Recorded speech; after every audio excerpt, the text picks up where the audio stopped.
Hello everyone, let's unbox Flipkart package with me. ఇది డర్మాకో నుంచి vitamin C serum 10% vitamin C. ఇది almost నేను 1 year నుంచి వాడుతున్నా. వేరే వైటమిన్ సి కూడా నేను వాడాను, బట్ అన్నిటికంటే బెస్ట్ నాకు ఇదే అనిపించింది.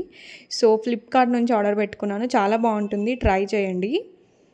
అండ్ ఇంకొకటి అమెజాన్ నుంచి ఆర్డర్ పెట్టాను. అదేంటంటే ప్రోటోనిక్స్ నుంచి మైక్ ఆర్డర్ పెట్టా. బట్ ఏంటంటే నేను 2-3 వీడియోస్కి వాడాను, బట్ నాకు అంత వావ్ అనిపించలేదు. ఏదో క్లోజ్డ్ రూమ్లో మాట్లాడుతున్నట్టు అలా అనిపించింది. సో ఇప్పుడు నేను వాయిస్ ఓవర్ ఇచ్చేది వితౌట్ మైక్, ఓన్లీ ఫోన్ నుంచే ఇస్తున్నా. ఇదే బెటర్ అనిపించింది నాకు దానికంటే. అండ్ ఇది ఆల్మోస్ట్ 770 రూపీస్ అలా ఏమో పడింది. యాక్చువల్గా ఈ బ్రాండ్ నుంచి ఐటమ్స్ అన్నీ బాగానే ఉంటాయి అని అంటారు, మంచి రేటింగే ఉంటుంది. బట్ నాకు ఎందుకో ఇది అంత నచ్చలేదు. అండ్ దీనికి ఇంకొక చార్జర్ అడాప్టర్ కూడా వచ్చింది. So yeah, please subscribe to my channel.